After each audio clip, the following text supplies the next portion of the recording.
Thank you. Thank you. Thank you.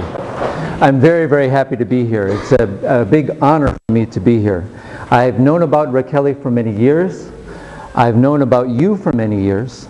So it may be that you think that you are alone or that no one knows about the hard work that you are doing, but this is not true.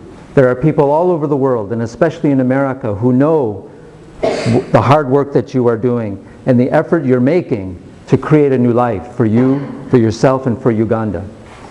I want to talk about that a little bit and see if we can find a way to help you. I have to say, right from the beginning, you have a great challenge. You have a very great challenge. But the rewards are big. The possible rewards for you are very big. The greatest heroes of the world come from the darkest places. The greatest heroes of the world come from the most difficult challenges. It's always been the case. In Uganda, in America, everywhere. The people of northern Uganda have the potential to be the leaders of the world. Right? Out of this terrible experience we've had over the last 20, 30 years could come greatness.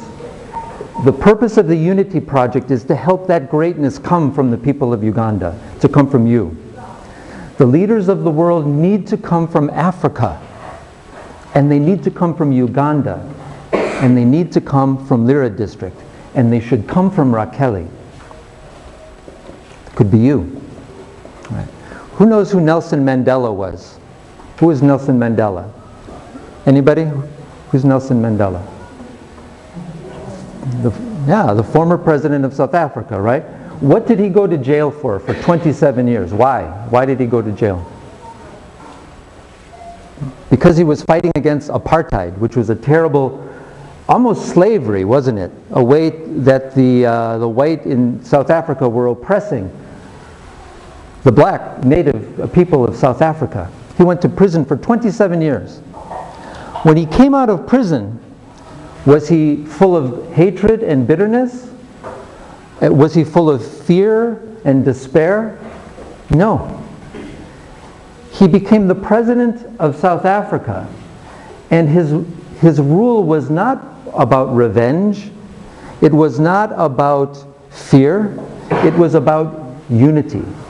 How could he bring all the people of South Africa together to create a new nation? Out of his terrible suffering, he became a great leader, not because he wielded power over others, but because of his vision. He took his suffering and he turned it into a great vision of the best in humanity. Does that make sense? He saw in the suffering of his people the thing that is the best in all of us, right? And this is why he is a great leader.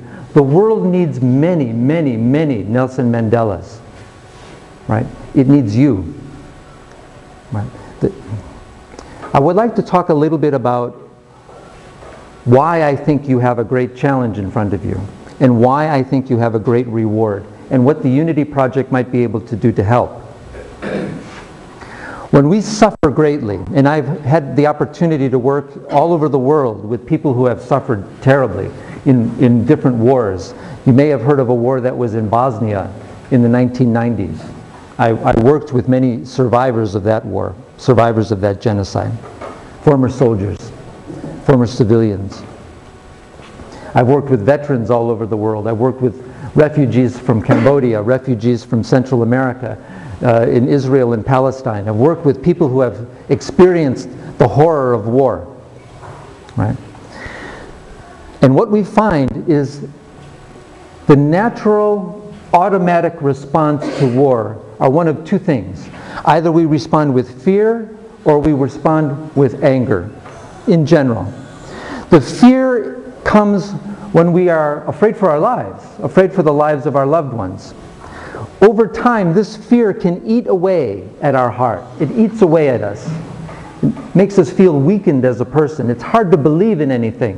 It's hard to believe in anything good in the world or good in ourselves when we've experienced this kind of fear. When that happens, it's hard to be motivated. How do I have a vision for my life? How do I see that anything good can come from my life? This is one of the results of war, right? We have what I call a weakened identity, right? We're filled with despair and doubt. Right? Very common. The other response to war is what I call a rigid identity. It's one we are filled with an anger and a bitterness about what happened that makes us feel maybe better than other people, or that our group is better than others, our race, our religion, our nation, our political party is somehow better than others. And we become a source of oppression of other people. We oppress others as a result. These two responses, a rigid, extremist, rigid response, and an oppressive response, and the weakened response, one governed by anger and one governed by fear, these two things eat at the heart of a human being and make them less of a person. Fear and anger, these two things are like a poison in the human heart, and they rob us of a good future. What made Nelson Mandela great, what can make you great, what makes any great hero, is when they reject the fear and the anger and they choose a third way. We call that compassion. Who knows what the word compassion means? It means when I see in your suffering my suffering. When you hurt, I hurt. When I see someone is in pain, I feel that pain. When our suffering brings us together instead of separates us, this is what makes us truly human. And this is your challenge, because the experience of war that you've been through will pull you towards fear and anger. It will pull you towards this weakened identity and this rigid identity. It will fill you with despair. It will fill you with bitterness that you will have to fight. You'll have to fight it maybe every day, maybe 1,000 times a day. Right? This is your challenge. But you can do it if you have a vision for this compassionate identity, something higher, like what Nelson Mandela found. You can find this in yourself, and it's your job in life to make that choice. In the Unity Project and your faculty here at Raquel are here to help you make that choice. Okay? So I wanted to say it very plainly, that you have a challenge in front of you, but the reward is you could be one of the great leaders of the world who can speak to this common humanity we all share, right? Because who could doubt you if you were to say it after what you've been through? You would speak with moral authority, and that's what I want for you. Okay.